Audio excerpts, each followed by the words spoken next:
Have you ever laughed at someone because they were poor? Have you ever looked at a person and thought they were less important because they didn't have nice clothes, expensive shoes, or a lot of money? Well, today's story is about a rich boy who did exactly that. Every day he mocked a poor classmate. Every day he made him feel small. But years later, life surprised him in a way he never expected. And when he realized the truth, he regretted everything. So let's begin. The story took place in a small town in the United States. There was a boy named Ryan. Ryan came from a very wealthy family. His father owned several successful businesses. His family lived in a large house with a beautiful swimming pool. Ryan had everything a teenager could want. He wore expensive clothes. He had the latest smartphone. He got new shoes whenever he wanted. Everyone at school knew Ryan was rich. And sadly, Ryan was proud of it. In fact, he was a little too proud.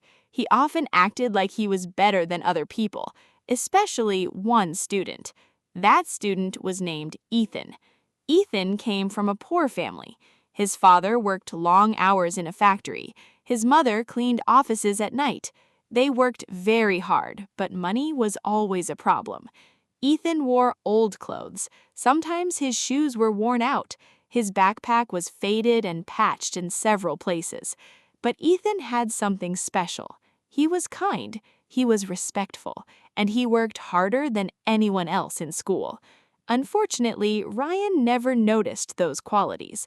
All he noticed was that Ethan was poor. One morning, Ethan walked into class wearing an old jacket. Ryan looked at him and laughed. "Hey, Ethan, is that jacket from a museum?" Several students laughed. Ethan forced a smile and sat down quietly. Another day, Ethan's shoe had a small hole in it. Ryan pointed at it and said loudly, "Wow, Ethan, your shoe is asking for fresh air." Again, some students laughed. Ethan looked embarrassed, but he said nothing. Day after day, Ryan found new ways to make fun of him. At lunch, Ryan would show off expensive meals. Ethan usually brought a simple sandwich. Ryan would shake his head and laugh. "My dog eats better than that." The words hurt Ethan deeply, but he never fought back. He never insulted Ryan. Instead, he focused on his studies. Every afternoon after school, Ethan went to the public library. While many students spent hours playing games or scrolling through social media, Ethan studied. He read books about business, books about science, books about successful people. He believed education could change his future. Years passed. The students graduated from high school. Then they went their separate ways. Ryan attended a very expensive college. His parents paid for everything. At first, Ryan enjoyed the freedom. He spent money on parties, he bought expensive gadgets, he skipped classes because he believed everything would work out. After all, his family was rich. Or at least that's what he thought. Meanwhile, Ethan worked part-time jobs to pay for college. He delivered food, he worked in stores, he studied late into the night. Life wasn't easy. Many times he felt exhausted. Many times he wanted to quit, but he never gave up. He remembered all the struggles his parents had faced, and he wanted to build a better future for them. Several years later, life changed dramatically for both young men. Ryan's father's businesses started failing. One company closed, then another, then another. The family lost a huge amount of money. Suddenly, the luxurious lifestyle disappeared. The big house was sold. The expensive cars were gone. For the first time in his life, Ryan experienced financial problems. He was shocked. He had never imagined this could happen. After college, Ryan struggled to find a good job. His grades weren't impressive. He didn't have much experience. Many companies rejected him. Months passed, then years. Ryan became frustrated. Life was no longer easy. One rainy morning, Ryan dressed in his best suit and traveled to a large company for an important interview. He was nervous. This job could completely change his future. The company was known for its success. The building was modern and beautiful. Ryan walked through the front doors and looked around. Employees moved confidently through the halls. The office looked incredible. Ryan thought, the CEO of this company must be very successful. A receptionist greeted him. Please have a seat. The CEO will meet you shortly. Ryan nodded. A few minutes later, an office door opened. A man stepped out. Ryan looked up, his eyes widened. His heart nearly stopped. The CEO was Ethan, the same Ethan he had mocked for years, the same Ethan whose clothes he had laughed at, the same Ethan whose lunch he had insulted. Ryan couldn't believe it. Ethan looked at him and smiled politely. Ryan. Ryan stood frozen. Hi, Ethan. For a moment, neither of them knew what to say. Then Ethan invited him into his office. Ryan followed. The office was large and elegant. Certificates and awards decorated the walls. It was clear that Ethan had built an incredible career. Ryan sat down quietly. He suddenly felt ashamed.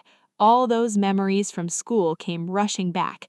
The jokes, the laughter, the cruel comments. Finally, Ryan took a deep breath. Ethan, before we talk about the interview, I need to say something. Ethan listened. Ryan lowered his eyes. I treated you terribly when we were kids. I mocked you because your family was poor.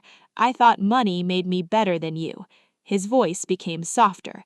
I was wrong. The room became silent. Ryan expected anger, maybe even revenge, but Ethan surprised him. Ethan smiled gently. You know, Ryan, those years were difficult. Ryan nodded. I know. There were days when I went home feeling hurt, Ethan said. There were days when I wondered why people judged me because of money. Ryan felt even worse. But then Ethan continued. However, those experiences also made me stronger. They taught me resilience. They taught me determination. And they taught me never to judge another person. Ryan looked up. Ethan wasn't angry. He wasn't bitter. Instead, he seemed calm and confident. That made Ryan respect him even more. Ethan leaned forward. Success isn't about how much money your family has. It's about who you become. Ryan sat down quietly. Every word felt true. The interview continued.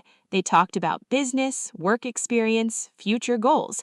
By the end of the meeting, Ethan stood up and smiled. Ryan, I'd like to offer you the position. Ryan stared in his disbelief. Really? Ethan nodded. Yes. People deserve second chances. Ryan felt emotional. Of all the things he expected that day, kindness was not one of them. He shook Ethan's hand. Thank you. I promise I won't let you down. And this time, he truly meant it. Over the following years, Ryan worked harder than he ever had before. He became humble. He became respectful. He treated everyone equally. Whether someone was rich or poor no longer mattered to him. The lesson he learned stayed with him forever, because he finally understood something important. Money can disappear. Fame can disappear. Expensive things can disappear. But character stays with you.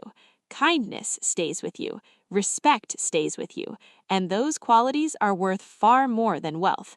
Years earlier, Ryan had laughed at a poor classmate. Years later, that same classmate gave him an opportunity when he needed it most. It was a lesson Ryan would never forget, and neither should we. Moral of the story: never judge someone by their clothes, money, or social status. True success comes from hard work, kindness, and character. The person you look down on today may achieve great things tomorrow. Always treat others with respect, because kindness costs nothing, but its value can last a lifetime. Thank you for listening to this story, and remember, be kind, stay humble, and respect everyone. See you in the next story.